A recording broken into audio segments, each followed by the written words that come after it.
वडोदरा के डभोई से ये खबर सामने आ रही है, जहां पर डांगर की खरीदारी शुरू न होने की वजह से किसान बेहद ही परेशान है। दरअसल इस बार जो बिनमौसम बारिश बरसी है, उसकी वजह से डांगर की फसल को काफी ज्यादा नुकसान हुआ है।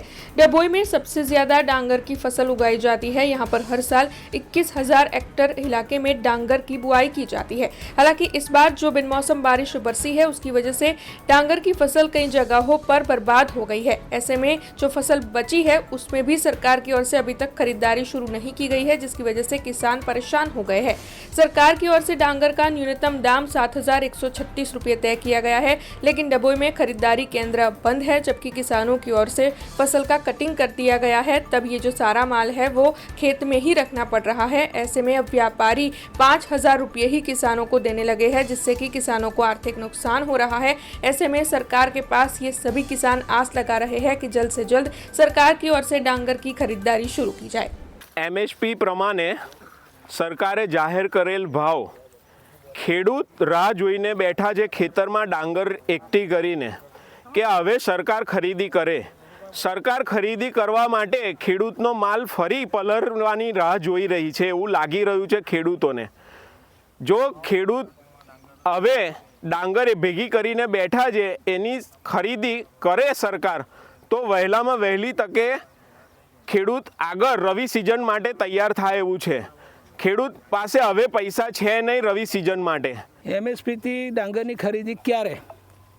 વઢવાણા ગામના ખેડૂતોને પ્રશ્ન એ છે કે અત્યારે અમારી ડાંગર તૈયાર થઈ ગઈ છે, વરસાદથી તો ઘણું નુકસાન છે, પણ જેટલો બચેલો માલ છે એ સરકારે જાહેરાત કરી છે એ પ્રમાણે MSP થી ખરીદી હજુ શરૂ થઈ નથી। વારંવાર અમે તપાસ કરવા જઈએ છીએ ગોડાઉન પર, તો ત્યાંના અધિકારી એવું કહે છે કે અમને હજુ કંઈ ઉપરથી માહિતી મળી નથી કે કોઈ અમને કહેવામાં આવ્યું નથી કે ખરીદી કરો। હવે વારંવાર રજૂઆત કરવા છતાં પણ આ જવાબ મળે કેટલી વાર ત્યાં, અને એ એમની રીતે સાચા હશે એવું કે આપણે ખોટા છે એવું કહી નથી શકતા। બીજું કે અમારા ધારાસભ્યશ્રી તમારી મારફતે અમે કહેવા માગીએ છીએ કે ધારાસભ્યશ્રી જો રસ દાખવે તો આ નિરાકરણ જલ્દી આવે।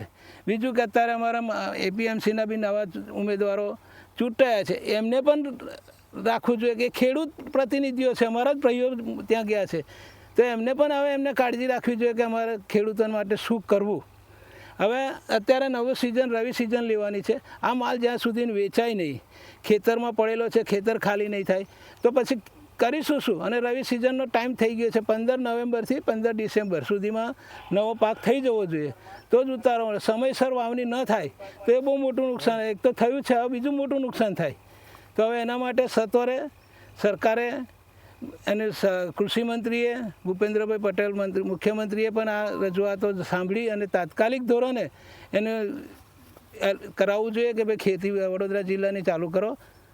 અને સૌથી વધુ નુકસાન વડોદરા જિલ્લામાં ડભોઈ તાલુકામાં વઢવાણા ગામમાં છે, કારણ કે આજે હજુ એવા 600-700 એકર જમીન તો એવી પડી છે કે અંદર મશીન જાય નહીં, ડાંગર ઉગી ગઈ છે ઉપર ને ઉપર, લેવાનું જ નથી કશું એમ।